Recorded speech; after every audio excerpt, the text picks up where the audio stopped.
या chartered accountancy examination में number of attempt really matter करता है? क्योंकि मैंने देखा है कि बहुत सारे बच्चे जो कि सीए कर रहे हैं, अगर वो किसी भी स्टेज पे, चाहे वो फाउंडेशन हो, चाहे वो इंटरमीडिएट हो या वो फाइनल स्टेज हो, तो किसी भी स्टेज पे अगर उनको एक अटेम्प्ट लग जाता है, 2 अटेम्प्ट लग जाता है, वो फेल हो जाते हैं, तो अगले अटेम्प्ट में उनको पास होने की खुशी से ज्यादा इस चीज का गम होता है कि मेरा अटेम्प्ट लग गया and I am no more called a first attempt chartered accountant. Hello दोस्तों, मैं हूं सीएस अंशुल अग्रवाल, आपके लिए लेके आया हूं एक बहुत ही इंपॉर्टेंट वीडियो जहां पे ऐसे ही एक इंपॉर्टेंट सब्जेक्ट है आज मैं बात करने वाला हूं, that does number of attempt really matters in chartered accountancy course. तो आइए दोस्तों शुरू करते हैं।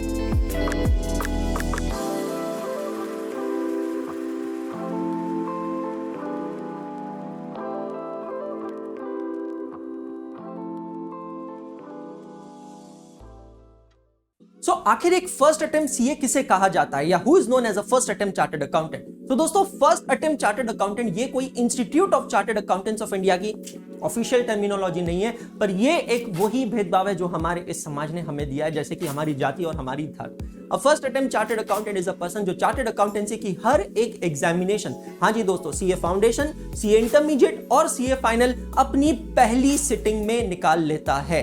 मतलब सीए फाउंडेशन जिसके 4 पेपर्स होते हैं वो आप पहली एग्जाम देते हैं और पहली एग्जाम में पास कर लेते हैं। सीए इंटरमीडिएट जिसमें 8 पेपर्स या 2 ग्रुप होते हैं और सीए फाइनल जिसमें भी 8 पेपर्स और 2 ग्रुप्स होते हैं, ये आप अपनी पहली एलिजिबल एग्जाम में अपीयर करते हैं और उसको पास कर लेते हैं, तो उसको कहा जाता है फर्स्ट अटेम्प्ट चार्टर्ड अकाउंटेंट। बहुत सारे बच्चों के दिमाग में गलतफहमी है कि सर हमने अगर एग्जाम फॉर्म भरा है और अगर हम एग्जाम में जाके अटेम्प्ट नहीं देते हैं फॉर एनी रीजन, हमारा एब्सेंटिज्म मार्क हो जाता है, तो is it counted as an attempt? तो आप लोगों को मैं आंसर देना चाहता हूं, आंसर है नहीं, एब्सोल्युटली नो। अटेम्प्ट तभी काउंट होता है दोस्तों जब आप एग्जामिनेशन में जाते हैं, एग्जामिनेशन अपीयर करते हैं और अगर आप वो एग्जामिनेशन फेल हो जाते हैं तो वो अटेम्प्ट काउंट होता है। दूसरा सवाल काफी कॉमनली बच्चों के दिमाग में आता है जिसको मैं आंसर करना चाहूंगा कि सर हम अगर इंटरमीडिएट दोनों ग्रुप्स या फाइनल के दोनों ग्रुप्स एक एक अटेम्प्ट में देते हैं तो is it still known as a first attempt? तो दोस्तों यहां पे उसका आंसर है नहीं। जैसे कि मैं आपसे कह चुका हूं कि फर्स्ट अटेम्प्ट ये जो शब्द है, ये जो तिलक कहिए या ये जो दाग कहिए, ये ICAI ने नहीं दिया, ये हमारे समाज ने दिया है। जैसे हमारा समाज हर एक इंसान को अलग अलग चीजों पे बांटता है।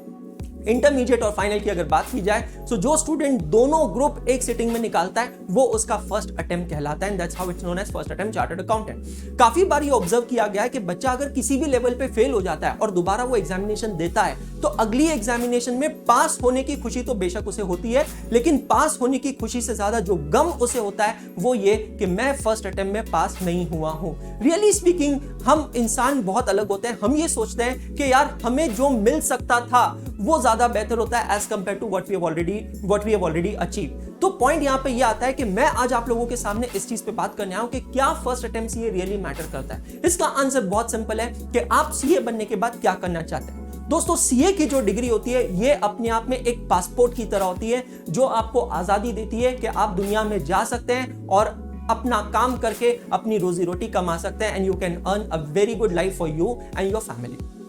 सीए बनने के बाद आप चाहें तो जॉब कर सकते हैं, आप चाहें तो प्रैक्टिस कर सकते हैं, आप चाहें तो अपना खुद का बिजनेस कर सकते हैं, आप चाहें तो टीचिंग कर सकते हैं, आप चाहें तो कंसल्टेंसी कर सकते हैं। The world of opportunities is open there for you. Chartered accountant बनने के बाद लीगल राइट्स भी आपको मिल जाते हैं, जैसे कि ऑडिट एंड अटेस्टेशन राइट। काफी काम होते हैं जहां पे चार्टर्ड अकाउंटेंट के सिग्नेचर के बिना वो काम अप्रूव नहीं होता है। अब ये पूरी तरह डिपेंड करता है कि आप क्या करना चाहते हैं। If I talk about a practising chartered accountant, या अगर आप टीचर बनना चाहते हैं, कंसल्टेंसी में जाते हैं, तो really speaking number of attempt doesn't matters. अगर मैं इंडस्ट्री की भी बात करता हूं तो industry is a very broad term.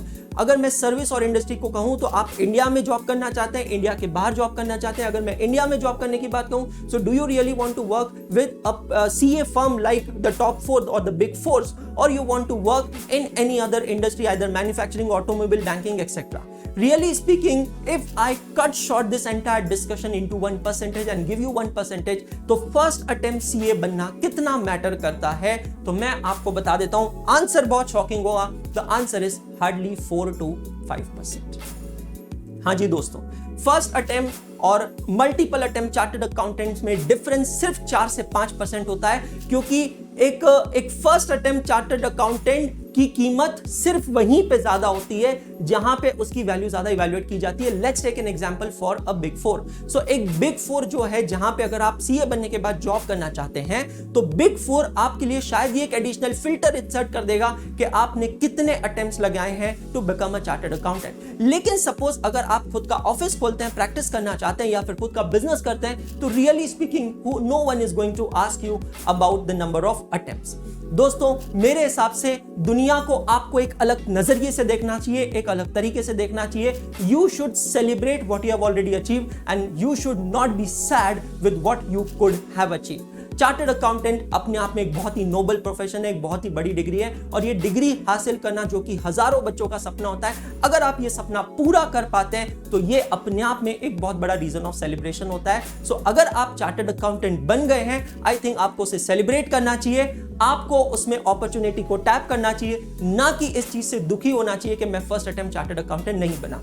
As a teacher अगर आप मुझसे पूछते हैं कि what is really more important, मेरा आंसर बहुत सिंपल होगा दोस्तों, कि आप जब भी एग्जाम में जाओ, एग्जाम से खाली हाथ वापस ना आओ। हर एक स्टूडेंट की कैपेसिटी अलग होती है, एपेटाइट अलग होता है, और हर एक स्टूडेंट की अलग लिमिटेशंस होती है।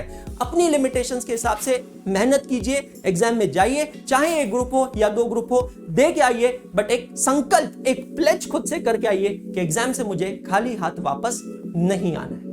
Thank you so much. जाने से पहले कहूंगा सिर्फ इतना, पढ़ते रहो, सीखते रहो, आगे बढ़ते रहो, क्योंकि पढ़ना बंद तो सीखना बंद, और सीखना बंद तो आगे बढ़ना बंद। अगर ये वीडियो पसंद आया है तो इसे लाइक जरूर कीजिएगा, चैनल को सब्सक्राइब कीजिएगा, और इस वीडियो को सारे दोस्तों के साथ फैला दीजिएगा जो अभी भी ये समझते हैं कि फर्स्ट अटेम्प्ट चार्टर्ड अकाउंटेंट ही सब कुछ होता है, बाकी कुछ नहीं होता। Thank you so much.